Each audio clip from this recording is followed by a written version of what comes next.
si Jade Buhoy at narito ang mga napapanahong balita. Siniguro ni Department of Budget and Management o DBM Secretary Amena Pangandaman na may nakalaang sapat na pondo ang ahensya para sa mga naapektuhan ng sunod-sunod na bagyo sa bansa.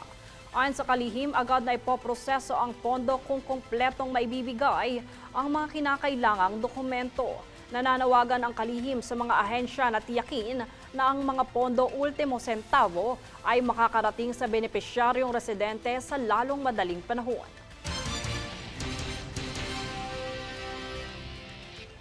Bunsod naman ang pananalasa ng sunod-sunod na bagyo sa bansa, walang humpay ang pagresponde ng Philippine Coast Guard sa iba't ibang bahagi ng Luzon.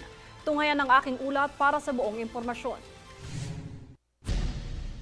Nagpakalat ng grupo ang Philippine Coast Guard o PCG sa iba't ibang bahagi ng Luzon, bunsod ng pananalasa ng sunod-sunod na bagyo sa bansa. Kamakailan matapos bumuhos ang ulan sa Kalakhang, Maynila, nagsagawa naman ng libreng sakay sa mga kalsadang apektado nito. Sumunod naman na matinding pananalasa, iba't ibang rescue teams ang nagtungo sa bahagi ng Occidental Mindoro.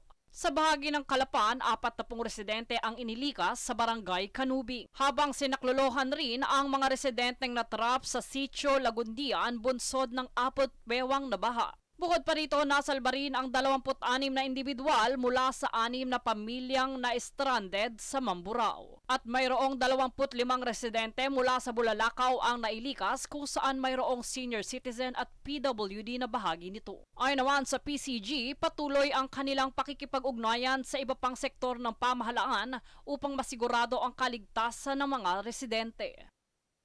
Jade Buhoy, nag-uulat para sa Golden Nation Network.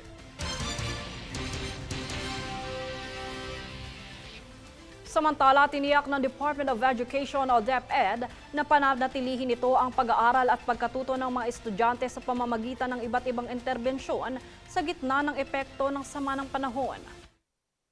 Ang isang omnibus flexible policy na nagsiset up ng mga one-stop shop kung saan lahat ng paaralan ay inaatasan na ipatupad ang learning and service continuity plans, gaya ng online class, self-learning module at activity sheet.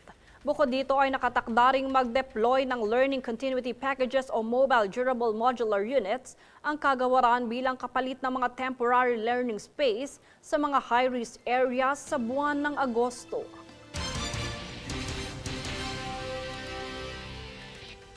Kami ang boses ng pagbabago. Ako si Jade Buhoy at ito ang News Force. Sa ulo ng mga balita. PNP Chief Torre patuloy ang paghahanda sa boxing match nila ni Mayor Baste Duterte. Libo-libong magsasaka at mangingisda apektado ng habagat at bagyo. House Speaker Martin Romualdez nananawagan ng mas simpleng kasuotan sa SONA bilang pakikiisa sa mga nasalanta. Babaeng agta nagsilang sa tabing daan sa gitna ng matinding bagyo. PCG rumesponde sa iba't ibang bahagi ng Luzon bunsod ng magkakasunod na bagyo. Korean zombie series All of Us Are Dead magkakaroon ng Season 2. Patas at pantay na balita, komprehensibong ulat para sa pulso ng masa. Ito ang News Food.